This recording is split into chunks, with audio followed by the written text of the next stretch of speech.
welcome back to the Over 40s Fitness Podcast. My name's Tristan Lowe and today's guest is... Carrianne Dukes. Carrianne Dukes, okay. Today's story is about Carrianne's journey as a client of mine. If you don't know, I'm a personal trainer based in Lincoln City, UK, and Carrianne came to see me best part of a year and a half ago. Let's start from the beginning. All right, Carrianne, pleased to see you. Nice to see you too, Tristan. That's a strong, hard handshake now. Okay, you can rest assured she's got a firm grip. All right, let's start from the beginning. All right, what do you do? Where are you from?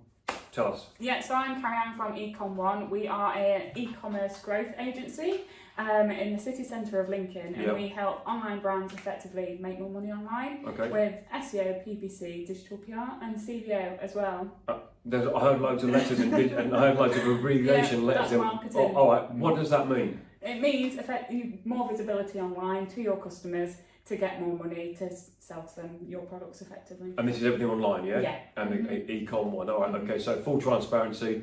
Carrianne works alongside Mr. Who? Richard Hill. Richard Hill, yeah. I'll let you plug his name, okay? And he, alongside Carrianne and the group, they run Ecom one, all right. So I'll tell you how I actually came across Carrianne. Carrianne, the boss of Ecom one, is a friend of mine, Richard Hill, and I went to one of yours training days about a year and a half ago. It was late in 2022, and you were teaching us how to build podcasts. There's lots of different businesses there, and I was fascinated, and I thought, well, I need their help how to do it. But of course, then I took Carrianne to train me to how to build a podcast, and also on the same footing, Carrianne, well, you took me on for how to train you and how to build a what? Yeah, Tristan took pity on me. No, it wasn't pity. What was it? Yeah, to build a healthier lifestyle and to basically live a life that's better for you. Yeah, so we were looking at both of us to build two things, and Carrianne's was to build a healthier body, okay, physically first, okay, and mine was to build a podcast, okay, and we knew what we wanted to build, so we went to each other and said, right, you know what you're doing, I don't. How do I do it? You know, and this is what we do. And we had a full transparency openness from the beginning. I think it was November or December 2022. So best part of a year and a half ago.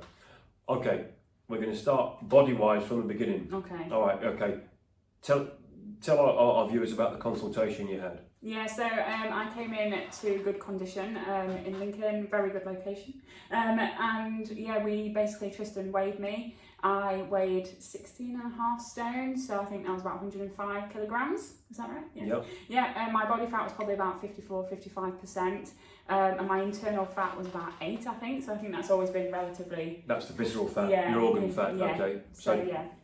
Just to be clear, the body fat is the total fat percentage of your entire body, whereas the visceral fat is what sits around the organs inside the abdominal wall, which was actually quite a good reading. But in terms of body weight and for your height, what's your height again? About 5'5", 6. 5'5", 6? About 5'5/6-ish. Okay, 5'5". Okay, which is short. Yeah. Compared to 6'4". Okay, nice things come in small packages. Not always, but okay. All right, so at 5'5", 5'6", you were 105 kilos. Okay, and 105 kilos, if you were to step into a boxing ring as a professional, you'd be in with heavyweights. Okay, you'd be on the lighter end of it, but and which is why we said, okay, let's start. It's a journey. You had a journey to, at the very least, get healthier. So okay, what was the biggest issue when you came through the door then?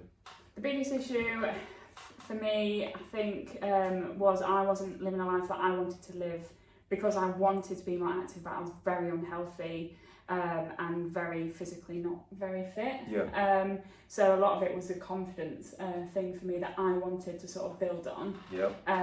To live a life that I wanted. And how did you, and of course, how did at the time did you gauge that you, all right, okay, you weighed 105 kilos, so like it or not, that's unhealthily overweight. But other than that, what was another marker or another giveaway for that you're unhealthy, other than the body weight?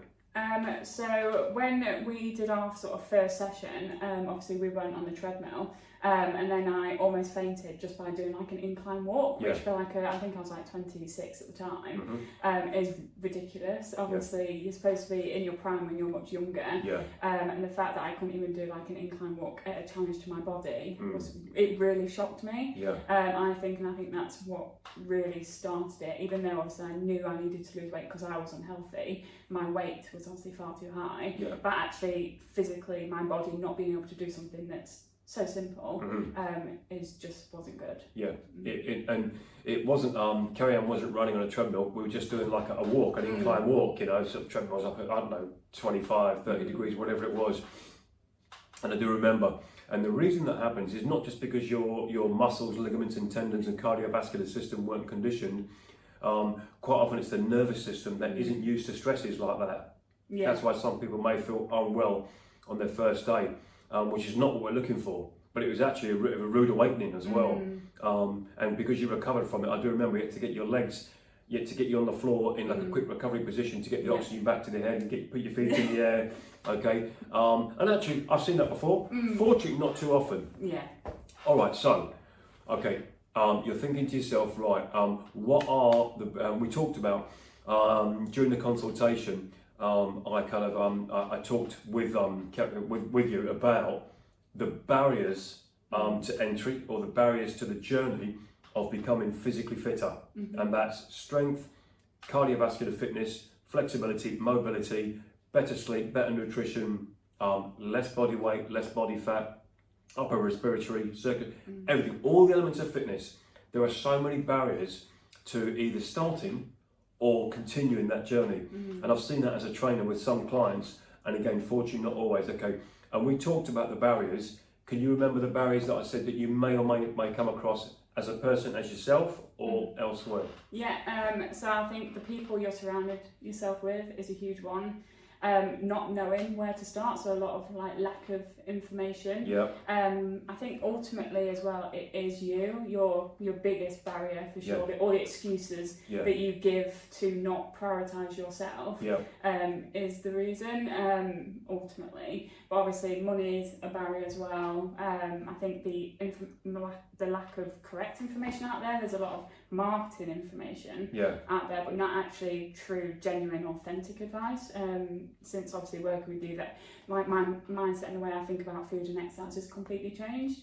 So yeah, that's just a few of them. Okay. And when you mentioned about marketing out there with regards to health and fitness, it's huge. You know, and with social media and the internet, we can't invent it. It's here, and I accept it. You know, it doesn't have a massive bearing on my line of work.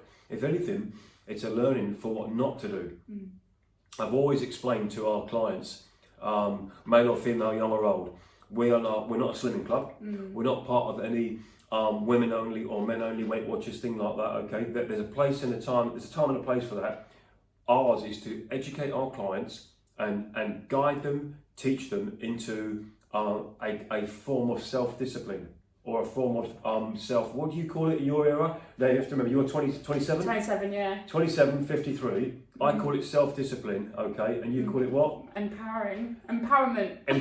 What's that? Empowerment. Yeah, and empowering. Empowering you to be. Yeah. Okay, right. All right. I call it discipline. All right. Okay. or accountability. Yeah. All right. And do you know something? People use different words from different eras. Whether it be self-discipline, accountability, or empowerment, or empowering, all those nine. It's the end result that's important. To some degree, the journey, but it's the end result that's important. And the end result could be daily, weekly, monthly, because we never actually get exactly where we want to get. But okay, right. So if you called it guiding you to be more empowerment of yourself, I don't know. What I do know is at that point when you first came through the door, as good as you was at your profession, and as good as you were as a friend or a family member to people that you know, what was missing was the self-discipline, empowerment to look after your own health. Yeah. And okay, so give me an example of something that at the time that you didn't think that you were capable of at the time that you are now.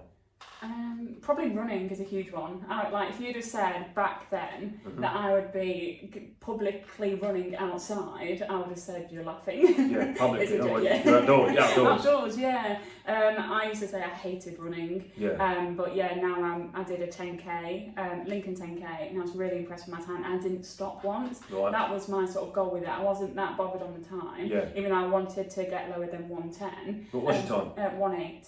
Superb. Well done. Yeah. And then I just wanted to keep running effectively, and now I'm training for a half marathon. Yeah. In October, but I'd have never, even this time last year when we were doing like partway through the journey, I'd still be like, no, I wouldn't be running outside. You know when you said you just said at the time you hated running, but you hated something that you didn't do. Yeah. So let's just you say you hated running, but it wasn't like you ran on Tuesday, Wednesday, Friday, and you hated it because it tired you. You weren't running anyhow. No, that's so true. you hated something that you didn't do, which is actually quite an absurd thing to do. That's like me saying I hate playing the piano. Well, I don't play the piano, so how can I hate it? Was it the hate, the thought, the fear, the dread, or the idea of taking up running, or the fact that the actual effort that went into it, or it was what? the fear, I would say. Probably it's uncomfortable, isn't it? Yeah. But obviously when you want to improve, you've got to put yourself in uncomfortable situations to build that confidence to then get better. Yeah. But the unknown as well. So I ran previously when I was younger, but I never stuck it out. So I never got better. It was always like a bit of a chore, always out of breath. Yeah. And it's until you get to a point where you can keep running, but that takes time and it takes effort and it takes a lot of learning. I think time, effort and learning, in whichever order, all three of those parts come into getting healthier, getting fitter. It does take time, it does take effort, and it does take a degree of learning. Some people learn quicker than others, but as long as there's a learning phase, throughout it. All right, so now hang on. Now that was back in November 2022. Here we are now, early May 24. How much do you weigh today? And I want people to hear clearly how much Carrianne weighs now. 10.5 stone, so about, I think, about 78 kilos, something like that. Yeah. My body fat's probably about 33. Yeah. I think. You look less than 78 kilos, but okay. Right. All muscle. Yeah, and you was 105 kilos. Yeah. Yeah, it's astonishing, really.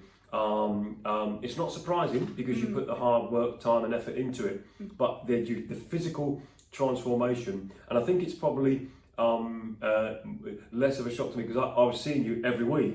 Yeah. Whereas give an example. Is there someone that you've seen in the last couple of months that you've not seen for at least half a year or for a year? Yeah, so a few of my friends that I used to work with at Sea Salt, I met up with, and they're like, Jesus Christ, they say they could walk past me in the street and not realise it's me. Yeah. They were really shocked, and there's a few of my friends that have said that as well, and even like when I see my dad, he says the same. He's like, Jesus Christ, like every time he sees me, he's like, you're just getting smaller, but in a healthy way. Yeah. It's not like I'm unwell or anything. Yeah. Okay, so. And it hasn't got to be a year or two. It could be someone you've not seen in 3 months or 4 months. But of course, just like a lot of things, we had the conversation. We talked about the things that the barriers to entry to exercise, which are, you said that you the thought of it, the fear of it, the time, effort. Sometimes if it's taken on a private trainer like myself, it's the financial outlay as well. Yeah. I explained to you, if a potential client thinks, it's going to cost me so and so this much each month, or this much for 3 months or 6 months or a year, I'll say to them, I'll ask her, okay, what do you spend that money on? Is it Netflix and chill, different streaming services? Is it takeaways twice a week? Is it gambling? Is it alcohol or narcotics, pharmaceuticals? Is it going on holiday 3 times a year instead of once? Is it driving flash cars? And if someone goes to work, gets out of bed and goes to work, and I always say to them, okay, what is it that you want? What is it you want out of training first? Make that decision first, and then we find when it comes to the finances, okay, if they've got to sacrifice something else to pay for a trainer, I'll often say to a client, go through your list of things that you spend money on each week, each month, each year, and there's always something they can go without for 3 months or 6 months or for a year, however long it is. And I'll say, look, do you need to go clothes shopping? We'll call him John or Jill. Do you have to go clothes shopping every 4 weeks? And you don't, do you? No. But if someone does, historically does, if when it comes to payday they go and spend anything between £100 and £300 a month on fancy clothes and footwear, I'll say to them, look, well, give that up for 3-6 months. You've got enough shoes, enough jackets, enough.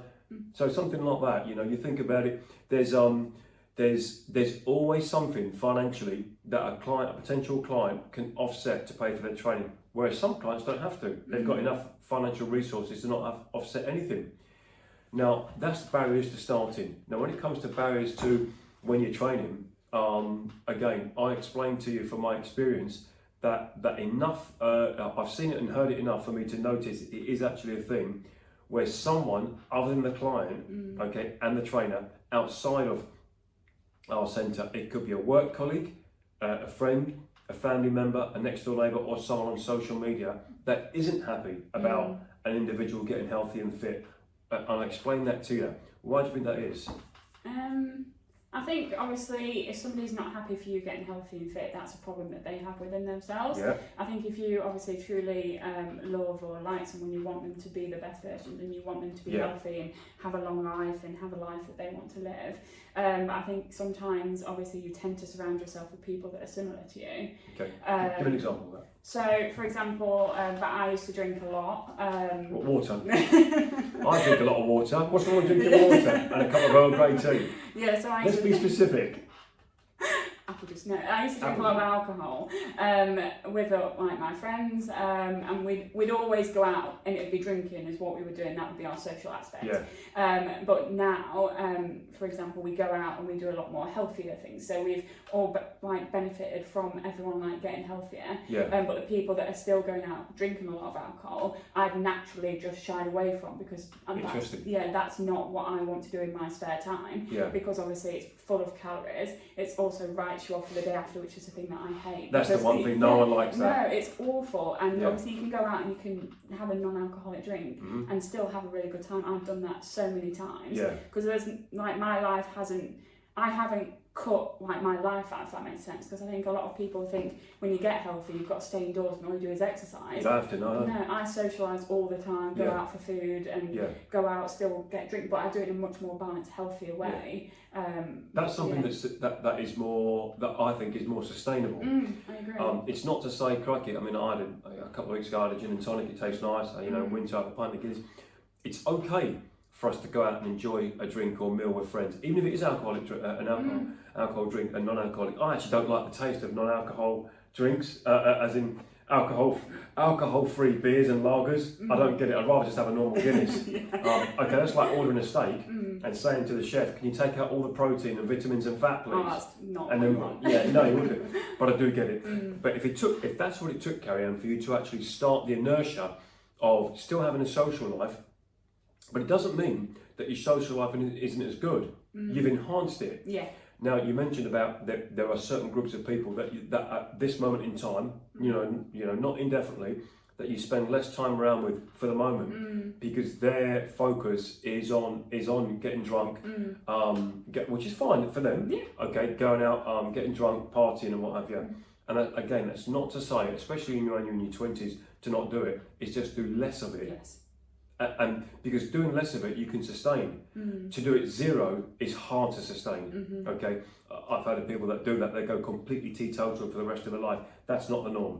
What is a bit easier is to say, you know what, I'm going to go out, as in drinking alcohol, on a night out to a wine bar, to a nightclub, to a restaurant once a month instead of twice a week or even once a week. All right, so but now you're doing more active things with friends. All right, tell me about that. So we've got one of the small things that I've got is with my really close friends is a sort of group chat, and we've all cutting something out. So I'm doing obviously like Pepsi Max, my friend's doing chocolate, my other friend's doing wine, and then my other friend's like doing more activities, and that's been really good. Sorry to interrupt, yours was Pepsi Max the drink? Pepsi Max, yeah. How much of that was you drinking? To be fair, I never used to drink it at all until, it's really weird actually, until I started like cutting down on my sugar, because I was finding that I'd drink a Pepsi Max, I was like curbed the sort of craving for the sugar. Right, yeah. And then it was getting to a point I was drinking like 2 or 3 a day. Crikey, and it was just killing my gut. It would rot your organs. Yeah, and it was so bad. and I was like, I don't even enjoy it. Yeah. And yeah, that's been really good. But in regards to actual sort of activities, we do 5Ks on weekends, we go hiking. 5K runs or walk? Yeah, 5K runs. Not a drive. Taking your car out for 5K. Yeah. 5K runs. 5K runs. Hikes. Yeah. We also are basing our holidays around like activities. Like what? Like obviously the half marathon. Yeah. Me and my friend Elspeth as well are planning on going to like Scotland to do some like hiking up there. Great. As well. What else do we do? We do loads of activity stuff, so like golf. Yeah. We play a bit of golf. Yeah. I've seen some of it. Yeah, tennis. Yeah, a bit of tennis. We've done that previously. I try to guide you to having a healthier lifestyle. Okay, not living like a monk. And, I don't, so why should you? But a healthier lifestyle where once you've lost any unhealthy excess weight and by extension body fat, once you've lost that, it's then about the healthy lifestyle which maintains the fact that you keep that excess body weight and body fat off because you're into walking, swimming, golfing, hiking, trekking, club, whatever it is, because you like to be mobile and active to enjoy stuff. And it is actually a social thing. Exercise can be social. Exercise isn't always going to your local gym and doing 3 sets of 10 arm curls, which brings me to my next thing. You got into strength training, yes. Okay, which I introduced Carrianne to strength training, perhaps by week 4, week 5, I can't remember. But at first it was cardiovascular, and it wasn't so you could become a better runner. It was just to get your nervous system, your respiratory system, and your circulatory system used to working together. That's that almost symbiosis that they should work together. So you could walk or jog or run, and then quickly got you into strength training. I tried to guide you into the benefits of strength training, which are what? You educate me now. The benefits of strength training. Yeah. So obviously you get more muscle, and muscle's very greedy. Yep. So obviously you can eat more effectively once you've built up a good amount of muscle. Yep. I've found also stronger your bone density, Yep. Obviously longer life, especially as you age. Yep. Obviously, if you fall and hurt yourself, you're less likely to do severe damage. Also, I think it's a good stress outlet as well, sort of strength training. And it makes you feel powerful. So. Oh, powerful. Here's one of those words again. Yeah, here we go. Okay. It's good for our posture. Yeah. It makes us feel more capable, where we can deal with stresses, physical stress, mental stress. And again, there's so much evidence to prove this, but you call it makes you feel more powerful. Powerful. Yeah. All right. So mental health, physical health, yeah, benefits it all, and then obviously longer term your bones and if you fall over. The what we did earlier as well, again perhaps by month 2, was to teach you the fundamentals, the basics of weight training or resistance training, and that was with dumbbells, kettlebells, resistance bands, barbells, plates, TRX, rip trainers, to get you good at the exercise. So you became relatively competent at actually performing an exercise, a multi-joint exercise, from squats to deadlifts to bench presses to lunges to rows. So if you become competent, or at least okay at it, that's something that's sustainable. It wasn't just about you having a sweaty session where you break a sweat out of breath, because you can do that on your own. My point was to train you so you can do it without me. So you've got that knowledge, that discipline, that understanding, and the muscle memory. Yeah. It doesn't matter what the exercise is called, as long as you know what it was like. And we did lots of videos of you doing it, so you've got something to actually look at. And I found with the 15 years I've been in work, that is a far better process with a client, a new client, or even a long-running client. Teach them something they can do without me. Yeah, and that's not to make myself redundant. It's actually to actually say to the client, look, when we go on driving lessons, and what do we have? 15, 20, 30 driving lessons, and eventually we drive up, we pass our driving test. But the real learning starts then when we're on our own. Oh God, yeah. But by then, the basics of the muscle memory of moving the car and looking at the highway code book, of which I don't think I can remember half of them now. I don't think if you show me a highway code book now, I'd have to build up a muscle memory again. But the actual learning phase with the instructor takes you so far, and thereafter you're on your own. But the inertia has started.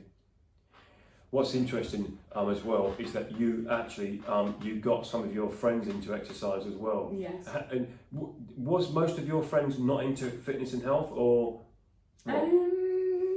They were in like different elements, I would say. Some were into it a lot more than others. So I've got loads of different groups of friends. Yeah. And the ones that I was probably spending my most time with back then, other than my really closest ones, weren't, I would say. However, I've got some which live sort of further away that are really into exercise. So yeah, but now not everyone, but most people are much more into exercise. Yeah. Like one of my bestest friends, she's recently lost 1.5 stone, so she's feeling much better. Okay, what, 21 pounds off her? Yeah. What's her height? Oh god, she's tall. Don't name her. About 5'11". She's tall. That is tall. She is tall. She's tall. And she's lost 21 pounds. Yeah. Crikey. Yeah. She'd look great. Feel great. Yes, and then another one of my friends has like done the same. Wow. So that's really good. Yeah. Why have they done it? You tell me. What? Because you know them. To feel better. Okay. 100%. And I think as well, because they've seen me do it and they've seen the positive impact it's had on my life, that's sort of, they say it's like inspired them to do it themselves. And obviously the education that you've given me, I've then shared to them. Great. So that's actually made them like have a better relationship with like food and exercise. Can I interrupt? I'm joining. If you give me their email address, I'll send them an invoice. No. Just remember that. Nope. What you learned from me, you've passed on to them. So there's a bag at the end for me there somewhere. I'm going to send them an invoice. I'm just kidding. Okay, so do you know something, Carrianne? That is really sort of rewarding or fulfilling, and at the same time educational for me. You know, because if we can actually guide someone as a professional trainer, and that person can then go and say to someone else, now I know different people have got different ways of learning, but if just by seeing you, it got them off the couch and they went swimming, cycling, weightlifting, golf. Talking of which, up to now, of all the elements of fitness that we've learned, which is your favourite? Weightlifting. Weightlifting. Strength training, Weightlifting, strength training, resistance training. There's so many subcategories as well. Okay, why is that?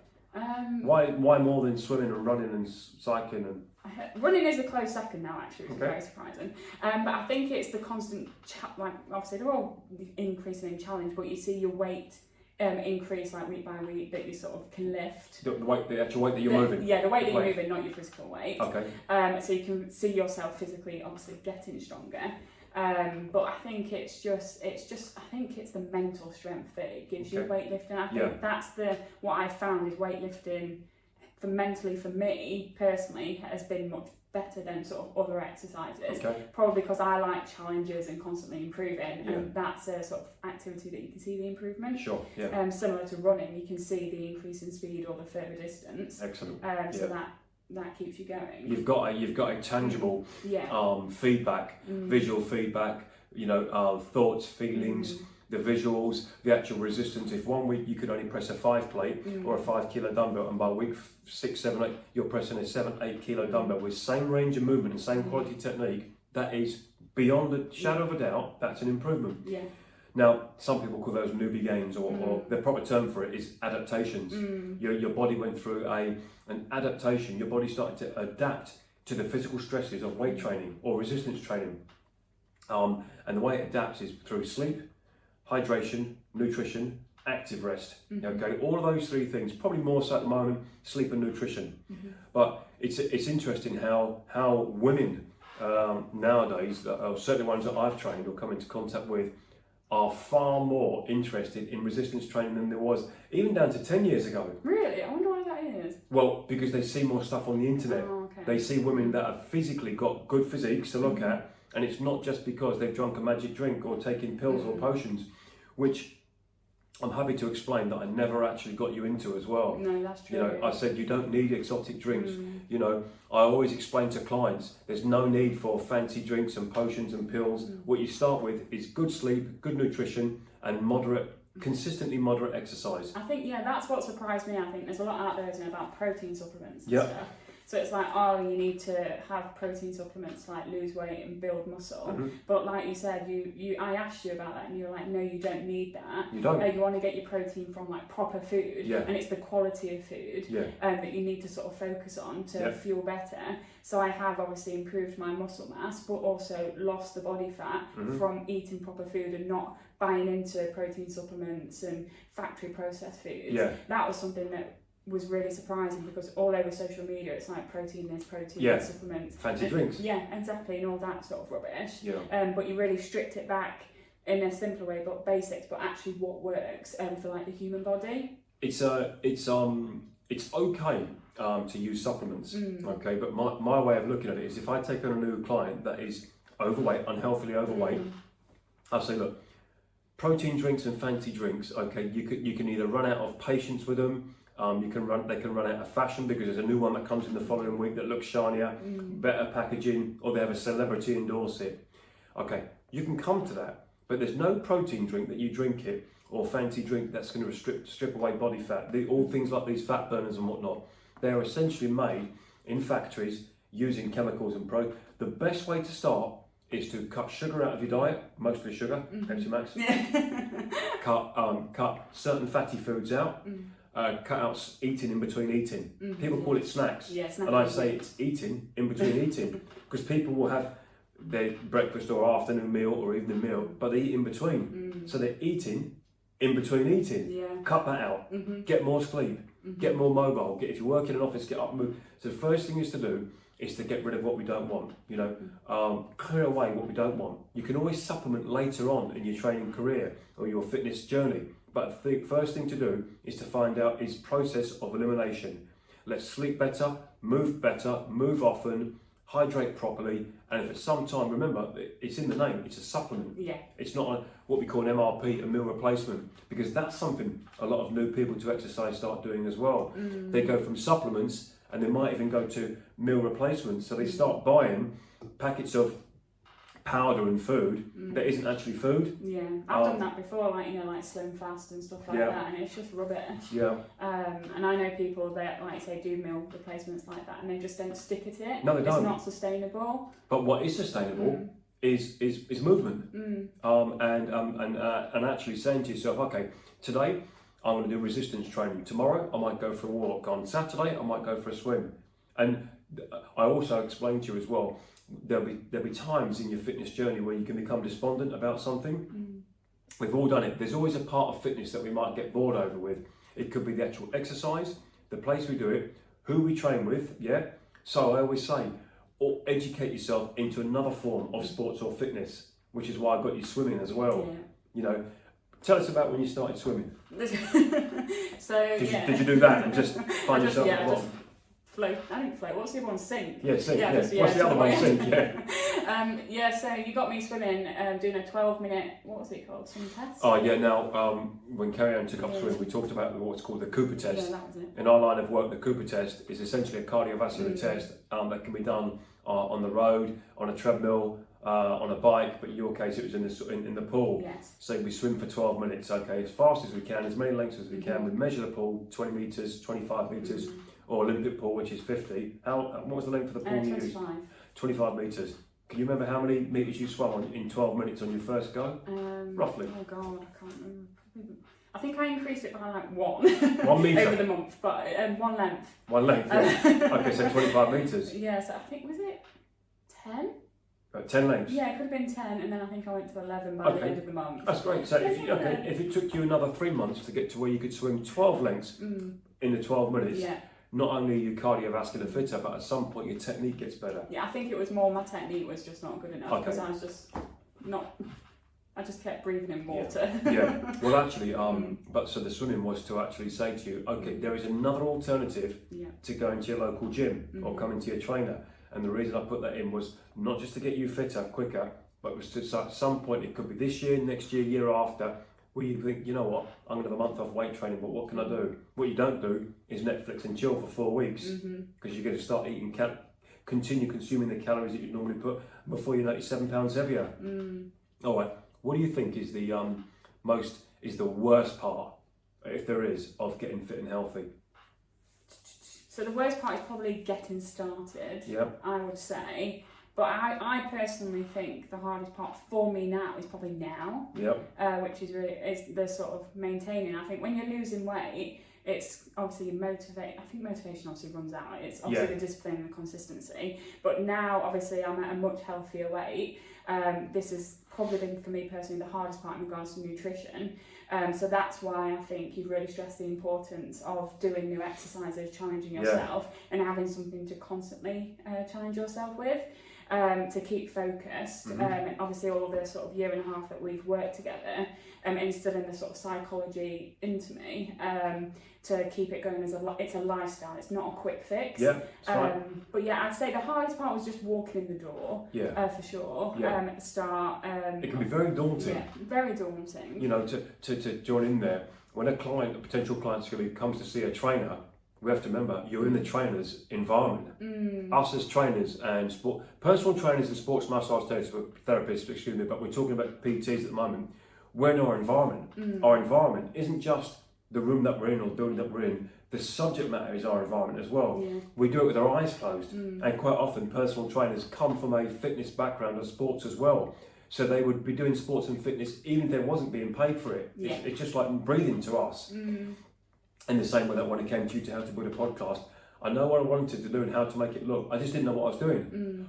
But you did. Yeah. And so you'd be explaining something to me on your laptop on a computer, showing me something. And I think, what was that? It was all a blur. A blur of hands and typing and different screens and this. And I thought, what was that? I don't understand. Show me again until I learn.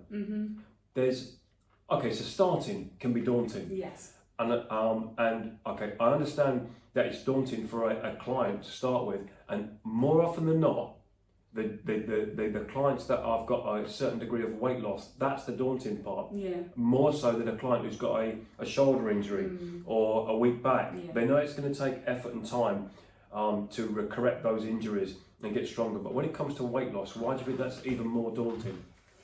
Well, I think it is. I think it's because you've got to admit to yourself that you've done this. Yeah. You've created this problem of being unhealthy and you haven't put yourself first or sort of respected yourself enough to live a healthy lifestyle. Yeah. So it's like you've got to look yourself basically in your face, like in the mirror, and be like, I've done this, I've got to put the effort into change. Yeah. And I think taking accountability as a human is probably quite hard. That's one of my words. I thought it was empowerment. Hang on. Accountability, discipline. Yeah. I think that's quite hard and it's quite scary as well. Yeah. Change is always scary. It is scary, yeah. Change is scary. And fear of failure as well. Yeah. I think that was what do you think failure would have been? Well, failure is probably not coming in and carrying on the way I was, in all honesty. Yeah. Actually, the fact that you come in and try and change, I think, is a huge testament to anybody.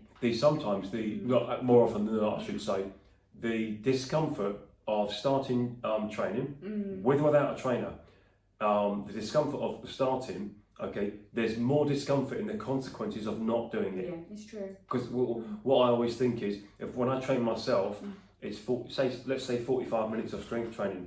It's relatively uncomfortable because you're moving weights from A to B. Yes, I know what I'm doing, but you still get out of breath or you still break a sweat, you still get muscle aches the next day. And I say to myself, okay, that was uncomfortable to some degree for 45 minutes. But the discomfort of the consequences of not looking after our health are far outweigh.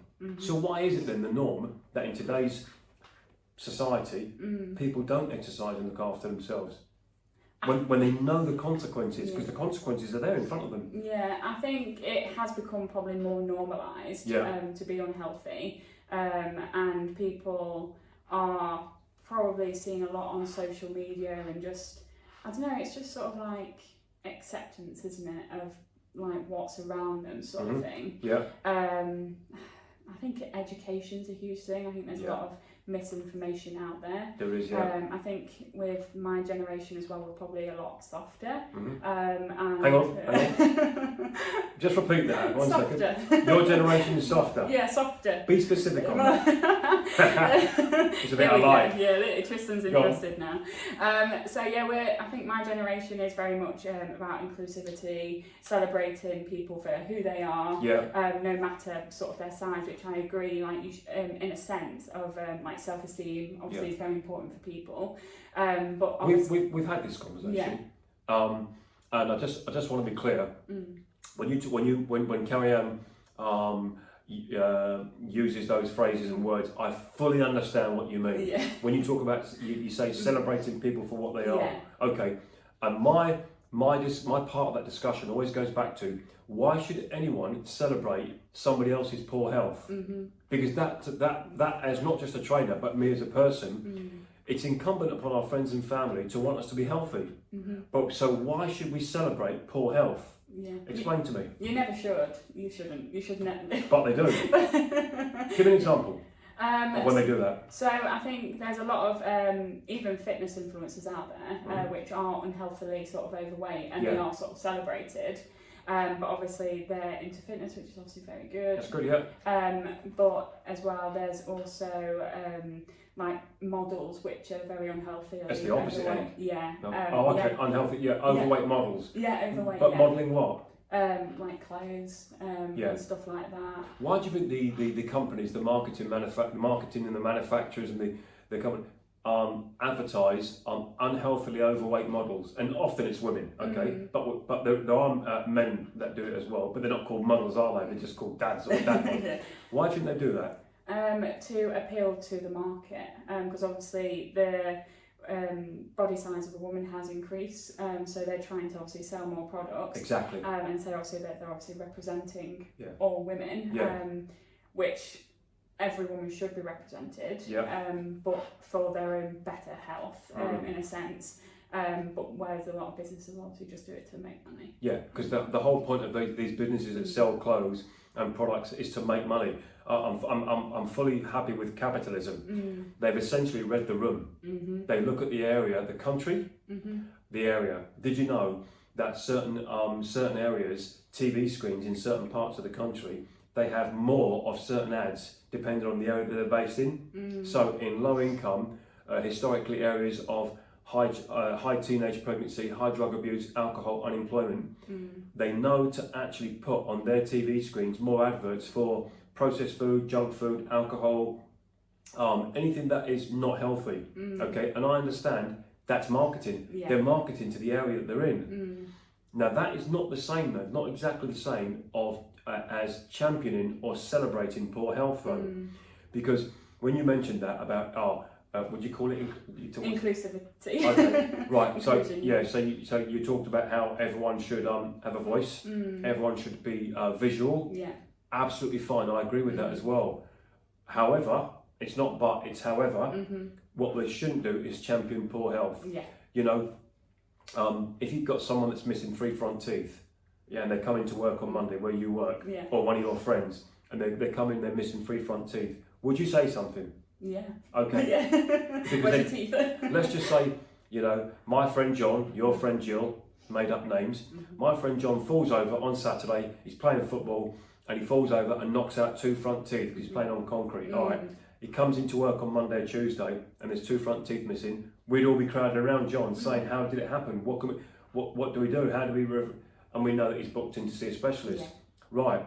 Why do people not crowd round Carrianne a year and a half ago and say, "Carrianne, you're unhealthy, what can we do?" Why? What's the difference? I think people don't want to upset other people, obviously. Yeah. Obviously, it's not very nice that if you're friends with someone to be like, "You're fat, you're obese, you're unhealthy, overweight." Like people don't want to hear it. Yeah. Who doesn't want to hear it? Well, the person. The recipient. Yeah, the recipient doesn't want to hear it. I think my personal circumstance, I knew I was fat, I knew I was overweight. Anyway, I just didn't have the sort of discipline. And I think, like you say, normally people start a health challenge due to like 2 reasons really, like sort of a breakup or a health scare. Whereas obviously I was still young, so even though I've had sort of health issues in the past, it was not like I'd had a heart attack, so I didn't need to do that, if that makes sense. Yeah, I'm okay because I can still get out of bed, go to work, come home, Netflix and chill, so I must be okay. Yeah. Because there's nothing immediate. Because it takes time to build up excess body fat and excess body weight. It becomes chronic, it's not acute. That's why when someone falls over and knocks the teeth out or breaks the leg, it happens in 1 second. And it's not through poor emotional intelligence, it's through a bad decision where they fall over or trying to do something they're not physically capable of. And therein lies the difference. But also there's another aspect as well, which I talked about, and it's a very uncomfortable, difficult subject for some as well. I've studied this officially, and I've also studied it since I became qualified as well. There is a element of academic or emotional intelligence that is absent for when someone has eaten their way or drunk their way to being unhealthily overweight. because it's looked as a bad decision that's made over and over again. Whereas if your friend who falls over and breaks her leg skiing, or my friend who falls over and chips his elbow, breaks his elbow playing sport, that's not looked as poor emotional or academic intelligence. It's looked as you were trying to do too many things at the same time, or you missed your footing. Yeah. It's acute, it's right, it happens right there. But and therein can also lie the subject that I've talked about. You talked about inclusion. Yes. And I've talked about on my podcast channel and with clients as well about social exclusion. Yes. Because they're not, they're the opposite end of the bookend. Inclusion, exclusion.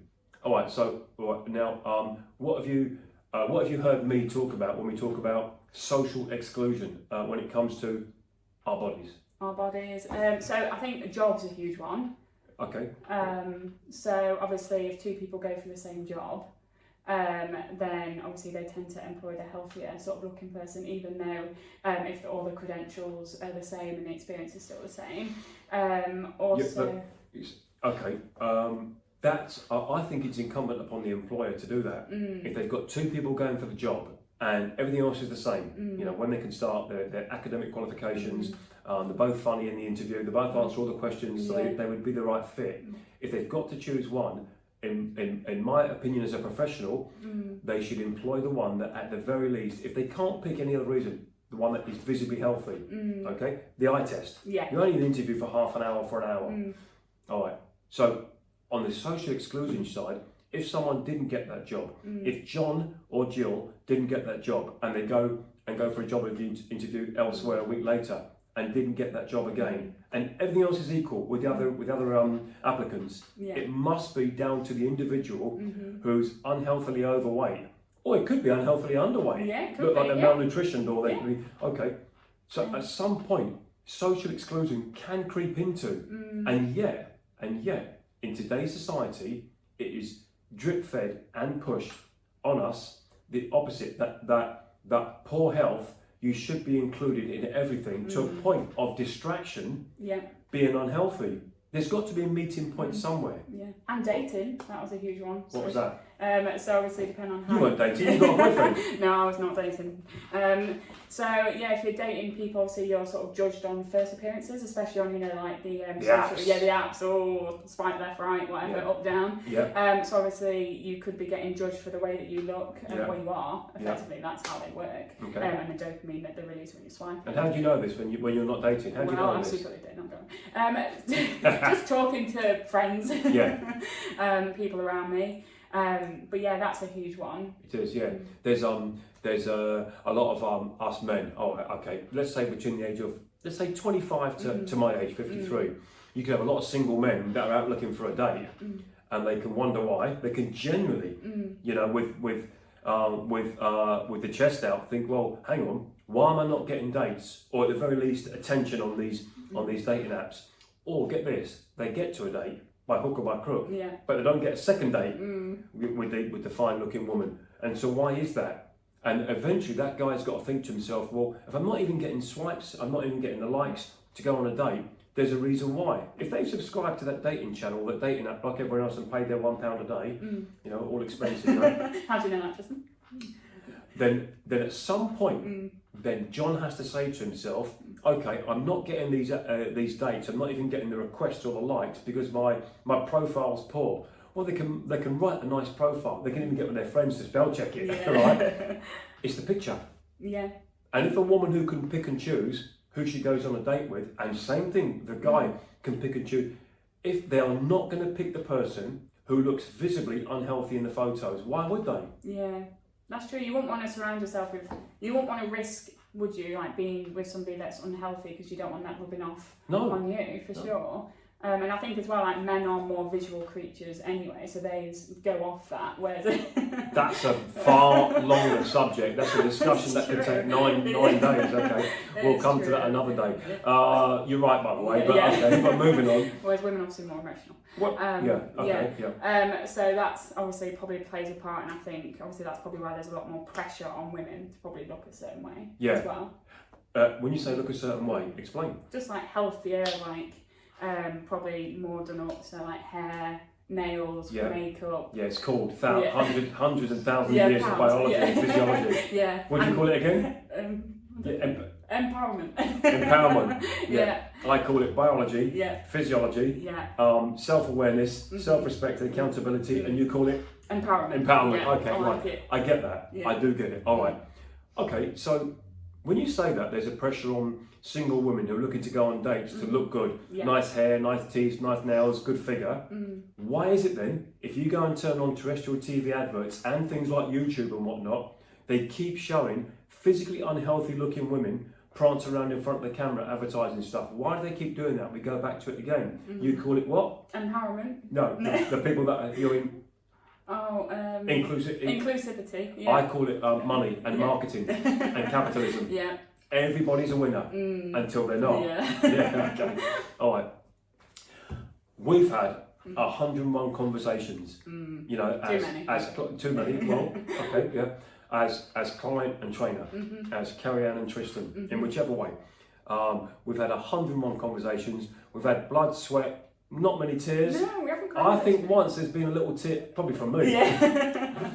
That's been an Arsenal fan for you. Yeah. Okay, there's been blood, sweat, and possibly internally.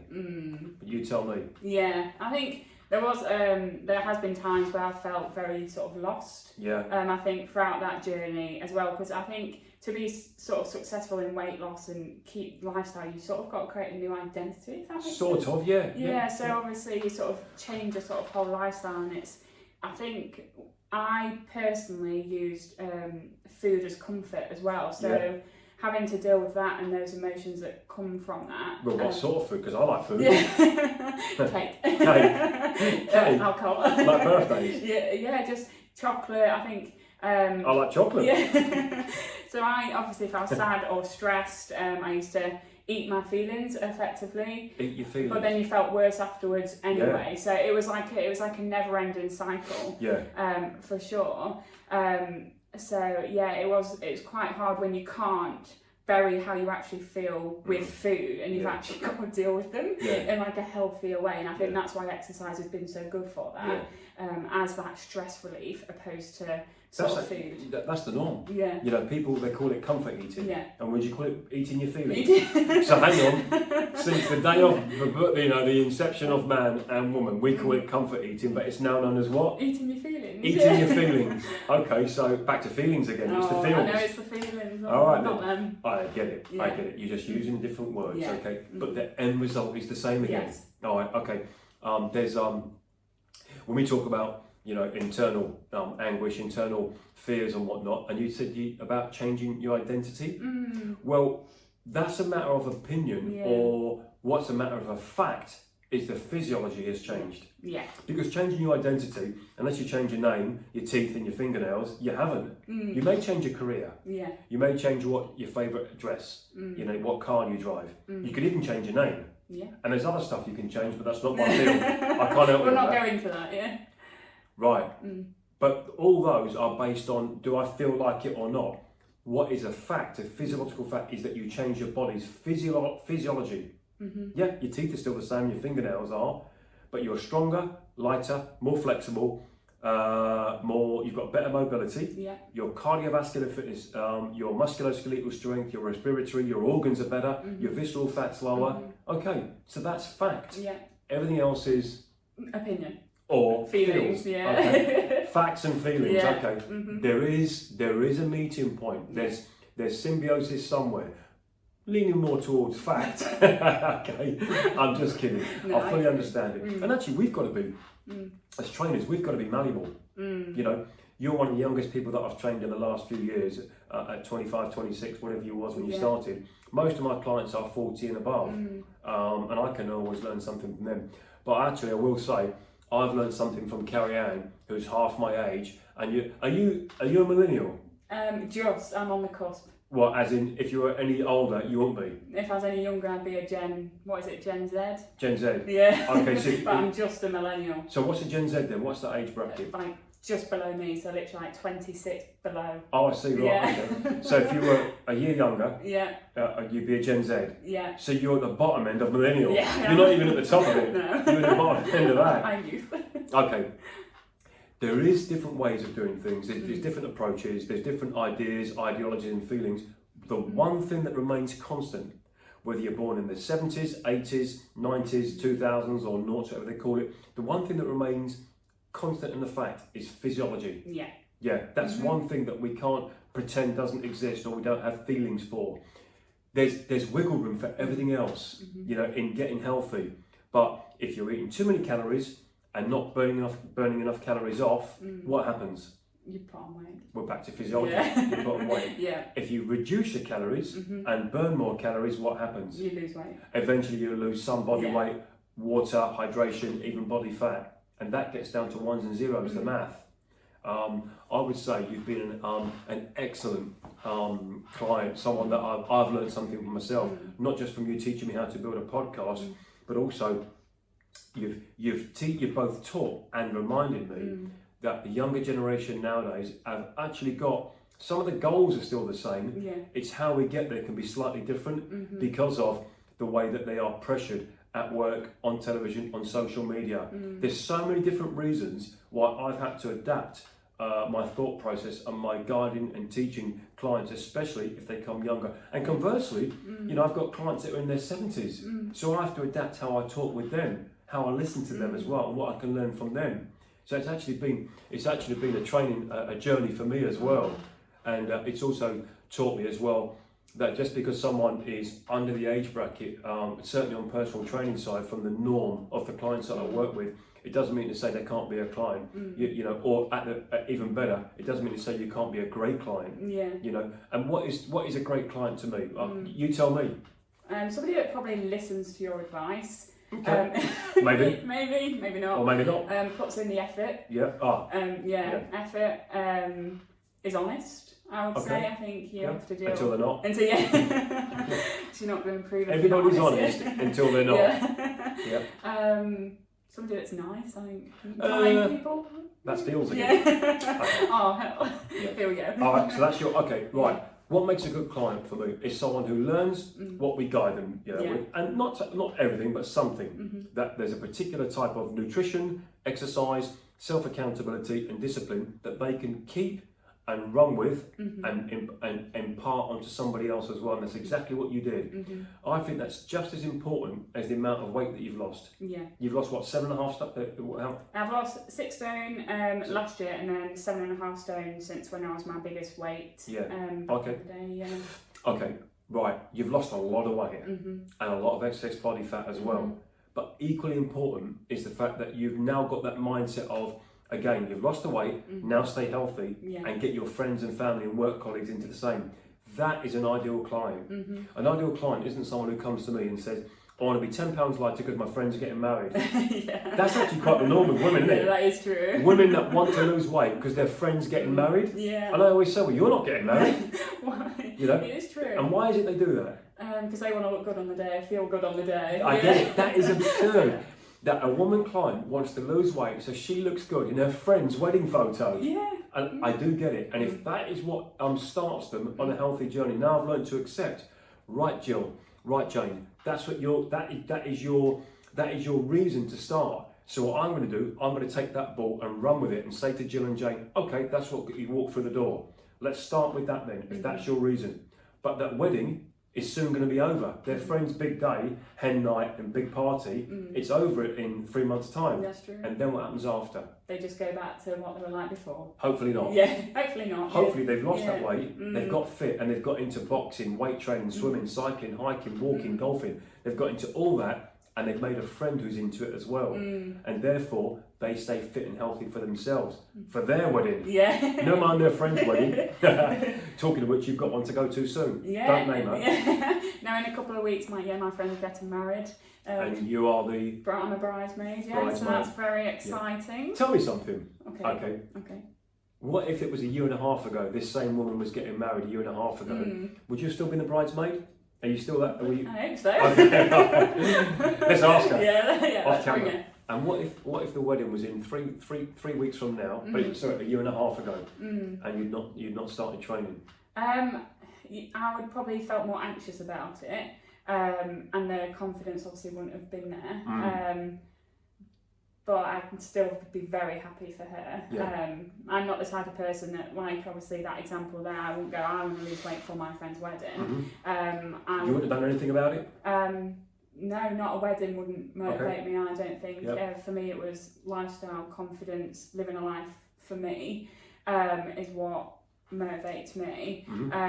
But yeah, I think just the confidence on the day probably wouldn't have been there. And yeah, the thought of walking down the aisle and people staring at me I wouldn't have liked.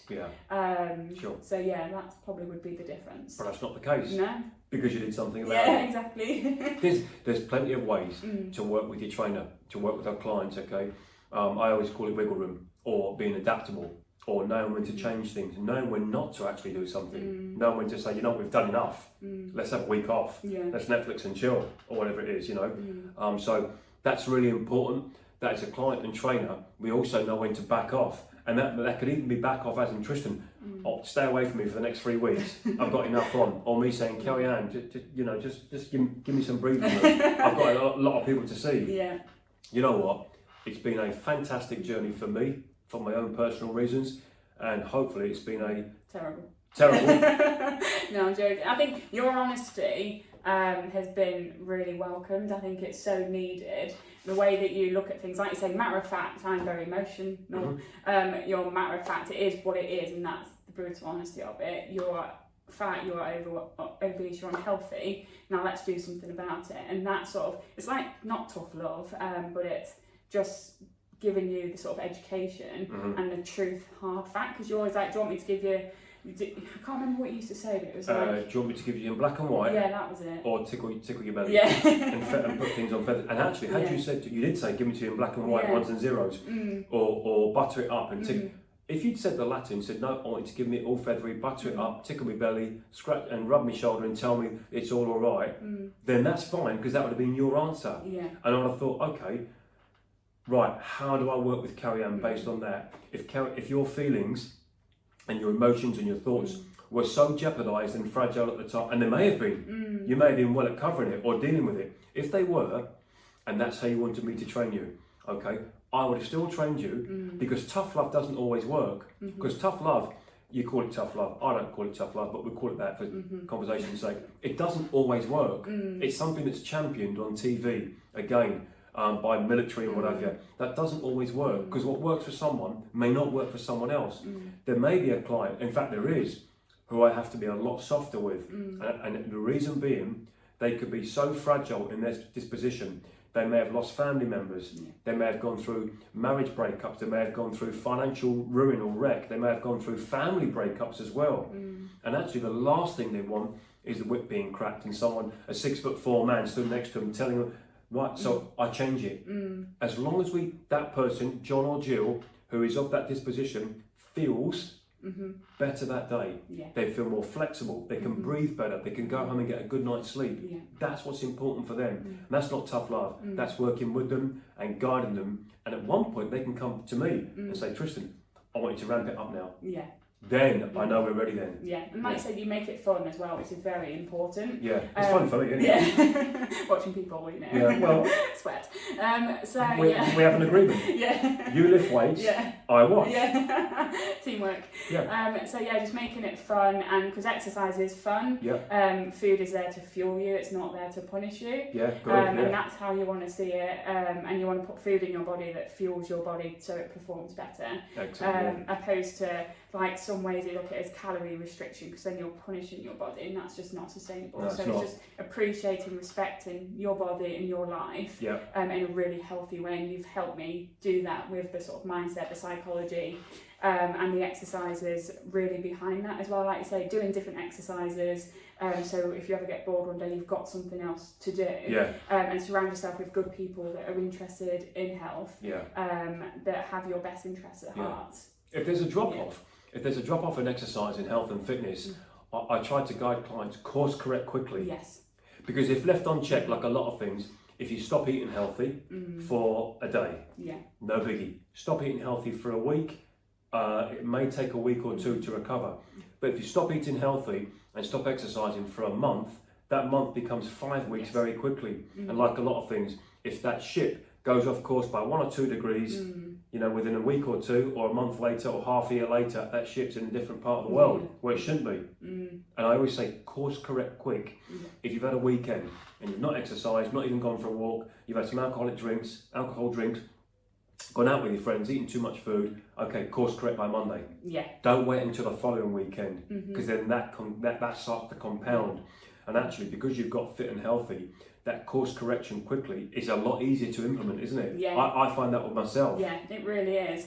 And as well, it's not like the whole sort of lifestyle, it's like a long journey, because you can do all the right things and 1 week you might not lose weight. Yeah. But it's just keep going, opposed to before it was like, I ain't lost weight, I've done this wrong, and then you beat yourself up about it. You don't need to do that. And then you beat that negative self-talk doesn't help you. I've done that. Yeah, so it's actually like, say, it's as long as you're doing the right things, your body will benefit anyway. It's not, obviously you want to be a healthy weight on the scale, but as long as you're a healthy weight on the scale, it's sort of not the biggest driver. Okay. It's, like say, it's performance, it's confidence, it's lifestyle. You're running, swimming, you're going to be doing some hiking, trekking, walking, your weight training. Did high rocks. Tell us about that. High rocks. High rocks, the latest craze on social media. So it's basically, I call it like endurance and HIIT training, effectively. I think that's what it is. But it's a competition. And it was in London this week, actually. Yeah, it's literally just gone. Olympia. And I did it a relay with a few of my friends. And I basically have to run 1K. Obviously, it's a competition, so you want to be as fast as you can. And then do some form of like functional exercise. So there's like ski rig, there was rowing machines, there was pulling like weights, there was pushing weights, there was our farmers carry, so holding like 16 kg. A good atmosphere there, good vibe. Oh, amazing. What was it like, the crowd? Was it men and women equal? Was there like or was it mainly women or mainly men? No, it was a real mixture of genders. Mixture of abilities as well, which was really nice. Everyone was really supportive as well. I think a lot of the fitness industry have got a bad rep of being like judgmental and stuff, but nobody there. It was just everyone was supporting each other. It was really energetic. We were like chatting to some people, and just it was hard. Very hard. But you did it. But I did it. And you came back up Monday, Tuesday? Monday evening. Back to work Tuesday? Well, I had Tuesday off. Okay. But I could barely walk. I was like, oh my god. But yeah, just the whole day was amazing. And the fact it's a competition, you've achieved something, and it's out your comfort zone as well. I think puts you in really good stead for your future. It's great. Talking of the future, we're going to have another podcast maybe 10 years from now. Alright, and see what you're doing if you're still in this country and vice versa. Alright, we're going to start to wrap up this discussion, and I'd just like to give Carrianne the opportunity to talk, just to reiterate what you do, where you're based, and how they can find you. So I work at Ecom1. We're an e-commerce growth agency. So if effectively you want to be more visible online and get in front of your customers, that is what we help you achieve to help you grow your business. And so it's Ecom1. Ecom1, based in Lincoln. And we've got a website. Obviously, we're all on LinkedIn, so feel free to sort of reach out, ring us. We're very receptive. We're a great team. Really smart. So you're in the best hands. Alright, excellent. And I can just reiterate that I came to Carrianne to ask to help me build a podcast, and I'm still learning now. And I've got a long way to go. Self-discipline, accountability, consistency, and then empowerment.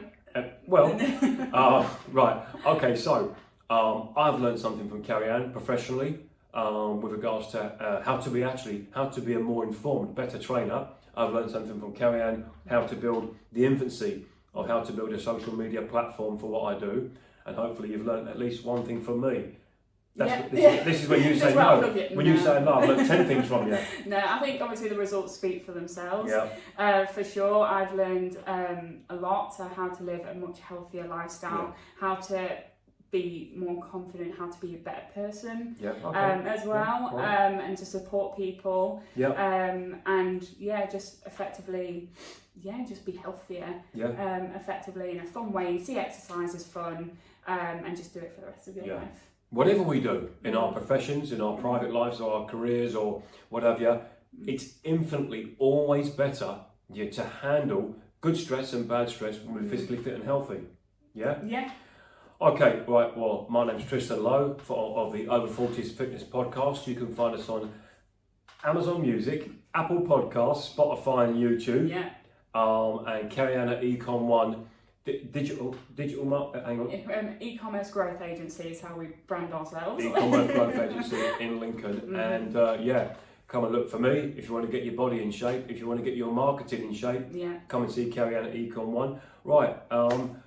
As always, thanks for your hard-earned time. Yeah. Still got a good handshake. Yeah. You know what I mean? Ooh, got a good grip. Yeah. All right then. So listen, thanks for watching, and please like, subscribe, and share of what we do. It's been a fantastic journey. It's been a nice the podcast's been on for 1 hour and 10. Yeah. I promised it would be half an hour. So it just goes to show when you enjoy something, you spend more time doing it. That's very true. Which is another video. Yeah. All right. Bye for now. See you later.